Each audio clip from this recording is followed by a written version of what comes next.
Salut, on continue notre lancée. Aujourd'hui, on va faire l'exercice 3, toujours de nos annales de 2014. Donc, même chose, comme d'habitude, si tu veux faire l'exo, mets la vidéo sur pause. Là, l'exo est sur 5 points, compte environ, c'est toujours à peu près 10 à 15 minutes, un peu plus proche de 10 minutes pour 5 points. Donc, fais cet exo du mieux que tu peux, analyse bien le sujet et les questions. Justement, le sujet, je l'ai mis comme d'habitude en bas dans la description de la vidéo. Donc, si tu préfères le télécharger pour le voir en grand, n'hésite pas. Et donc là, comme d'hab, je commence par analyser le sujet.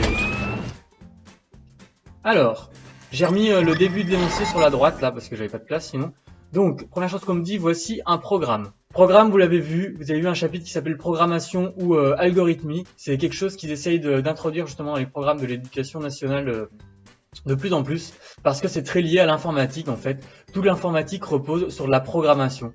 Et du coup, le fait d'essayer de t'apprendre au collège comment fonctionne la programmation, ça te permettra de comprendre un peu mieux comment fonctionne l'informatique. Donc c'est plutôt une bonne idée. Mais ce qu'il faut que tu te rappelles, c'est que programmation, c'est énormément lié en fait au chapitre des fonctions et des équations. Vraiment, c'est juste une façon différente d'exposer le sujet, mais le fond du problème est le même.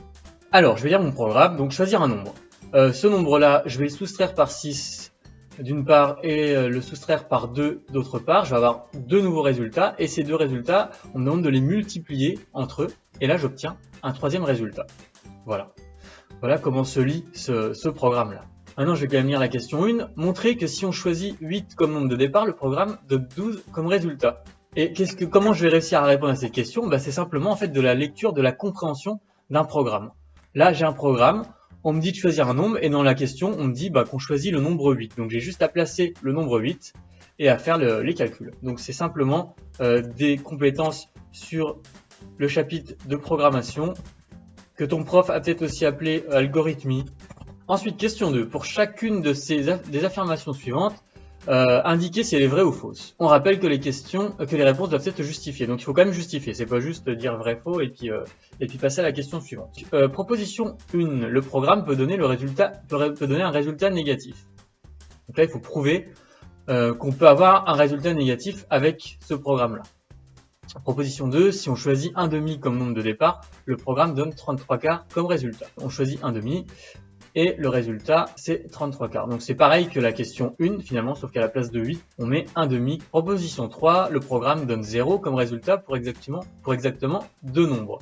Donc prouver qu'on peut avoir comme résultat 0 et qu'il y a uniquement deux nombres qu'on mettra en entrée qui donneront un résultat 0. Proposition 4, la fonction qui, au nombre choisi au départ, associe le résultat du programme est une fonction linéaire. La phrase est un peu compliquée. Mais ce qui est important ici, c'est le mot fonction. Comme je te l'ai dit, le chapitre de programmation d'algorithmie, c'est très lié aux équations et aux fonctions.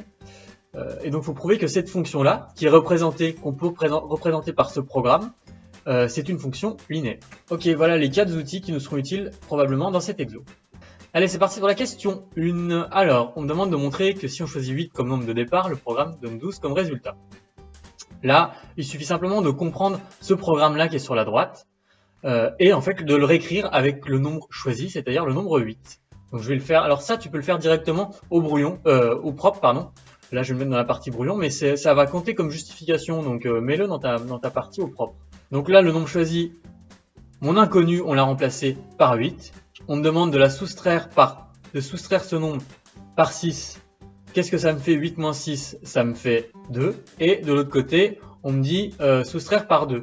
Donc toujours mon 8. Je le soustrais par 2. Donc là, ça me fait 6.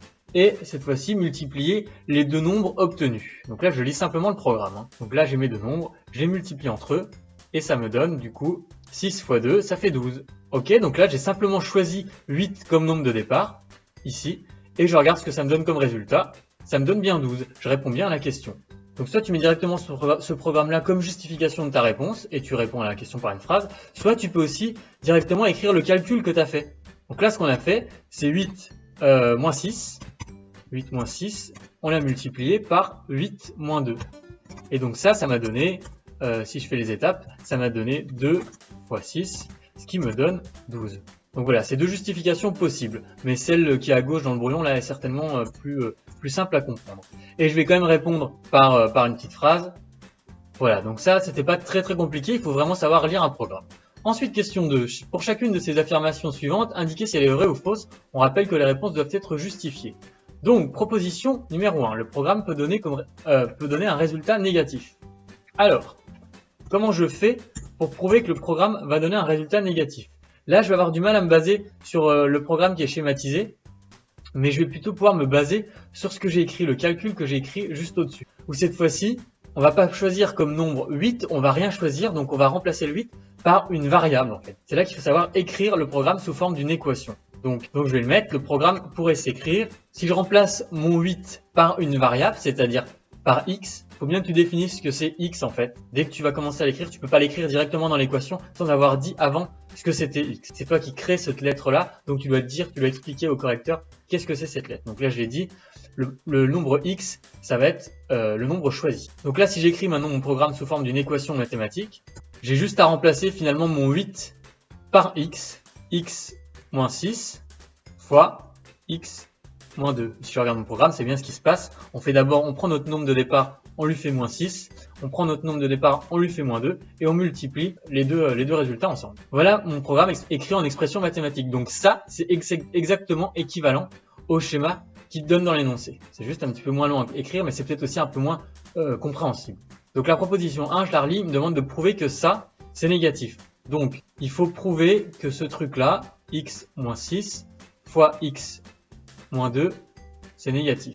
Pour qu'un produit de facteurs soit inférieur à 0, pour qu'un produit de facteurs soit négatif, il faut qu'au moins un des facteurs soit négatif. Donc, là, mes deux solutions possibles, c'est que la première parenthèse soit négative et la deuxième soit positive, ou bien que la première parenthèse soit positive et la deuxième soit négative. Voilà, c'est mes deux options possibles pour que j'ai un résultat négatif.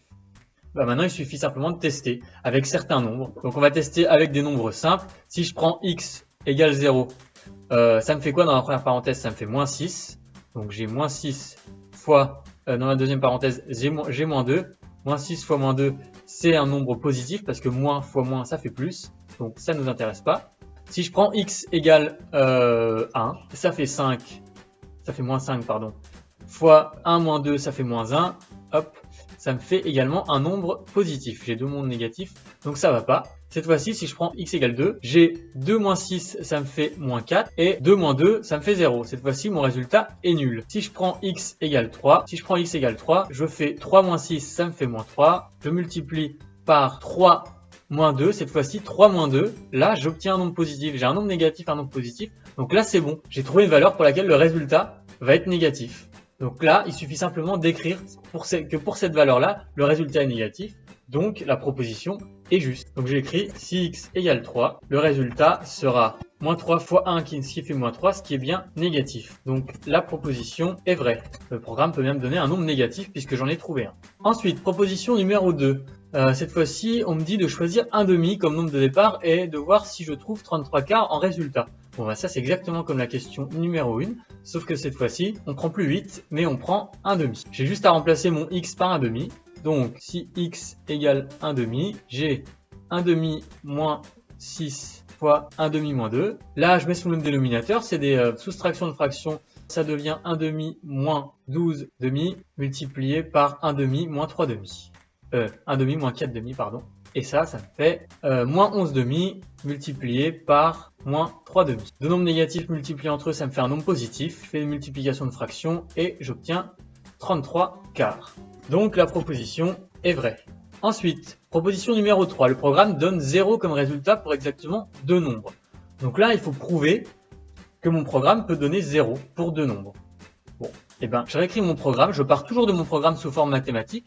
X moins 6 fois x moins 2 égale 0. Il faut trouver qu'il y a deux solutions à cette équation-là. Et comment on trouve les solutions d'une équation produit? Ça, tu l'as vu aussi. Il faut en fait, là, tu as un produit de deux facteurs. Il faut qu'au moins un des deux facteurs soit égal à 0. Parce que 0 fois n'importe quoi va me faire 0. Et n'importe quoi fois 0, ça va me faire 0 aussi. Donc là, si une des deux parenthèses est égale à 0, eh ben, j'aurai mon produit qui est nul. Donc là, j'écris, en fait, il faut que ça égale à 0 ou ça égale à 0. Donc, x moins 6 égale à 0, je trouve que x est égal à 6. Et si x moins 2 égale à 0, je trouve que x égale 2. Mes deux solutions, voilà. Donc là, j'ai répondu à la question. Donc la proposition est vraie. Et la troisième, On me parle cette fois-ci de la fonction qui, au nombre choisi au départ, associe le résultat du programme, est une fonction linéaire. Donc là, il faut bien réussir à... La phrase est longue. En fait, ils veulent qu'on prouve que cette fonction, est-ce que c'est une fonction linéaire? Donc là, on va déjà écrire ça sous forme d'une fonction. On l'a quasiment déjà fait, puisque dans la question 2, on l'avait déjà écrit sous une forme mathématique. Le résultat va varier en fonction du nombre que je choisis en entrée. Je peux écrire résultat égale f de x. On va appeler ma fonction f de x. Et là, j'ai plus qu'à mettre ce que j'avais mis au départ. Hop, x moins 6 fois x moins 2. Voilà, j'ai écrit simplement mon expression mathématique sous forme d'une fonction. C'est une fonction qui a x associe f de x, c'est-à-dire une fonction, dans notre cas, qui a x, c'est-à-dire mon nombre d'entrées, associe le résultat du programme.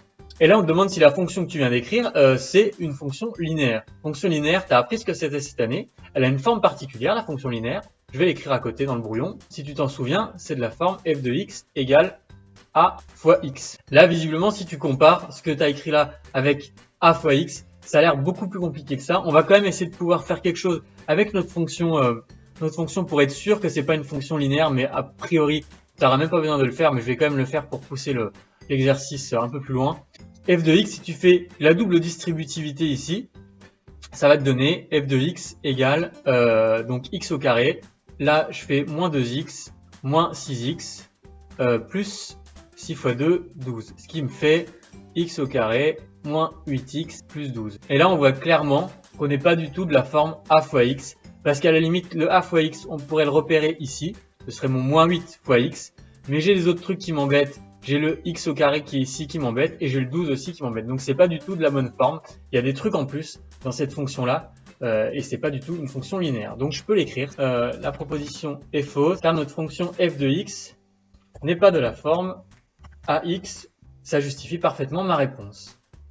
Voilà, c'est tout pour cet exo qui mélangeait donc programmation, algorithmie, fonction et équation, mais tout ça est très lié de toute façon. Si tu as des questions, n'hésite pas à me les poser dans les commentaires comme d'habitude, j'y répondrai avec grand plaisir. Et on se retrouve dans une prochaine vidéo, toujours pour continuer la correction de ces annales 2014. Allez, à plus!